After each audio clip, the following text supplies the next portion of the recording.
The Nevada desert lay vast and unbroken beneath a sky so dark it seemed to swallow the stars. The air was dry, thick with the scent of sagebrush and dust, undisturbed for centuries, save for the occasional howl of a distant coyote.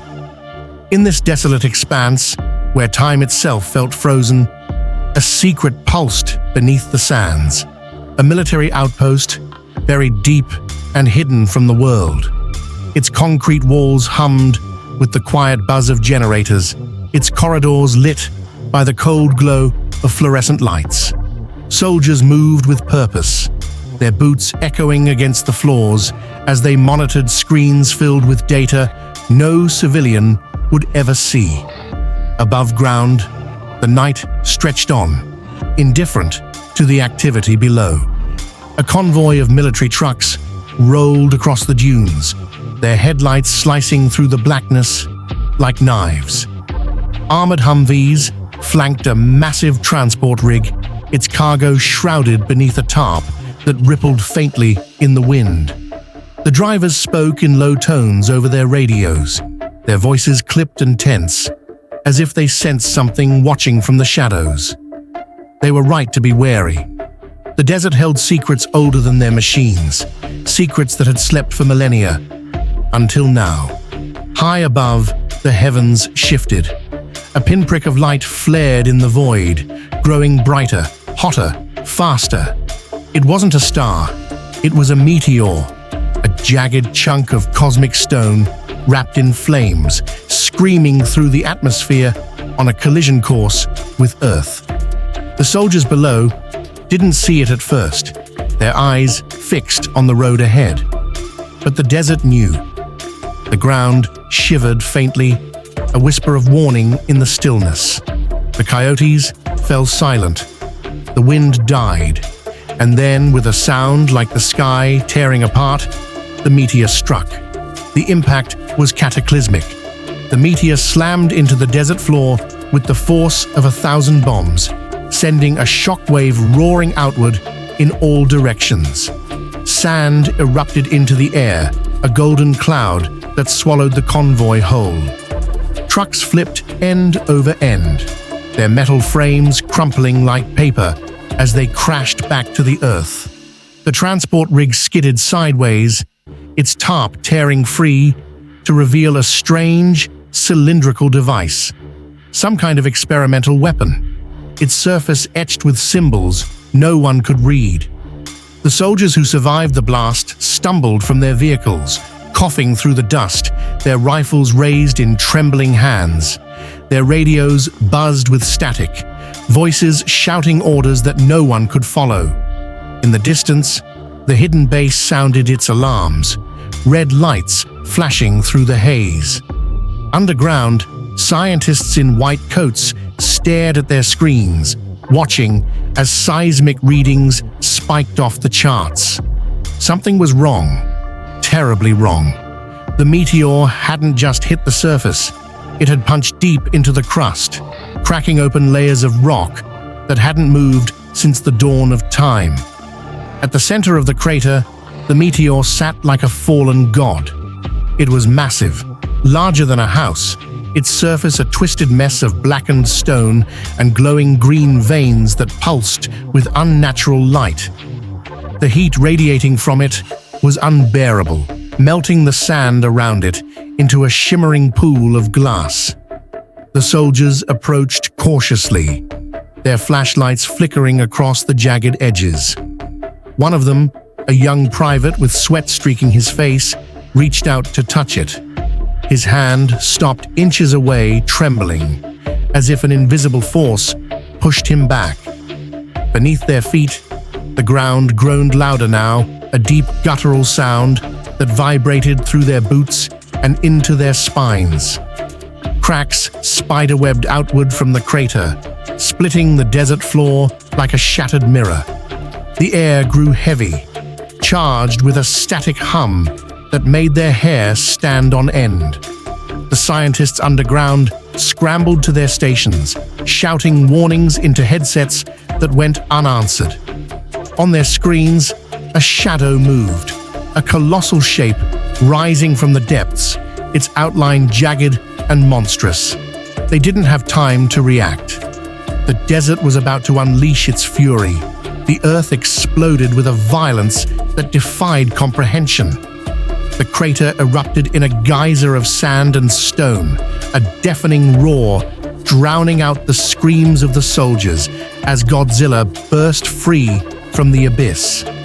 His massive form loomed against the night sky, a living mountain of scales and muscle, his eyes glowing with a primal, unyielding rage. The meteor's impact had torn open his ancient prison, and now the King of the Titans was awake, and he was angry.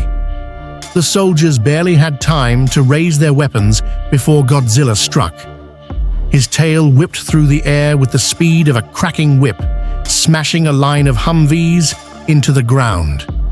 Metal twisted and sparked as the vehicles crumpled, their fuel tanks igniting in bursts of orange flame. The young private who'd reached for the Meteor turned to run, but Godzilla's claw came down like a guillotine, flattening him and half a dozen others into the sand. Blood mixed with the glass, a dark stain spreading beneath the beast's feet. The base's defenses sprang to life. Turrets emerged from hidden panels in the desert, their barrels swiveling to lock onto the Titan. A barrage of missiles streaked through the air, their trails glowing red against the black sky. They slammed into Godzilla's hide, erupting in clouds of smoke and fire. But when the dust cleared, he stood untouched, his scales gleaming like armor forged in hell. He opened his jaws, and a low rumble built in his throat, growing into a roar that shook the earth for miles. The sound alone shattered windows in the underground base, sending cracks racing up its concrete walls. Then came the atomic breath.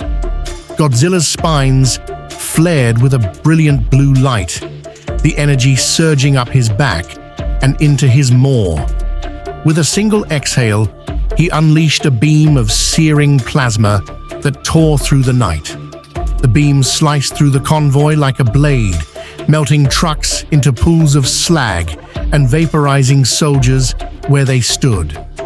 The experimental weapon on the transport rig caught the edge of the blast, its strange symbols glowing briefly before it detonated in a fireball that lit up the desert like a second sun. The turrets fired again, but Godzilla turned his wrath on them, stomping one into rubble with a single step and blasting the others into oblivion with another sweep of his breath. The hidden base didn't stand a chance. Godzilla's tail slammed into the ground, sending a shockwave that collapsed its entrance, trapping the scientists inside. His claws ripped through the sand, tearing open the facility like a tin can. Generators exploded in showers of sparks, their light flickering out as the Titan's shadow swallowed the wreckage. The desert burned, a hellscape of fire and ruin, with Godzilla standing at its heart, a god of destruction reborn. Hours passed before the chaos subsided. The flames dwindled to embers, casting a faint glow across the shattered remains of the convoy and the base. Godzilla stood motionless atop the carnage, his massive chest heaving as he surveyed his work. The desert was silent now, save for the crackle of dying fires and the wind whistling through the twisted metal. At his feet, the meteor pulsed once more, its green light brighter, sharper, cutting through the haze like a beacon. The hum from the stone grew louder, a rhythmic throb that echoed across the dunes and into the night. It wasn't just sound, it was a signal, a call that reached far beyond the Nevada wasteland.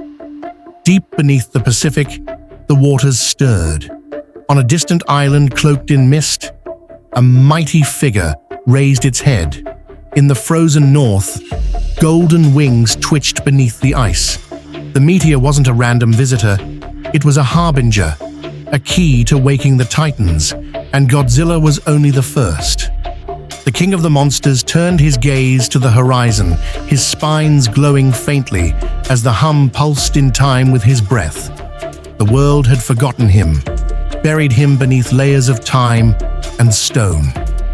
But now, the Titans' war was rising from the ashes, and nothing, not the armies of man, not the cities they'd built, would stand in its way.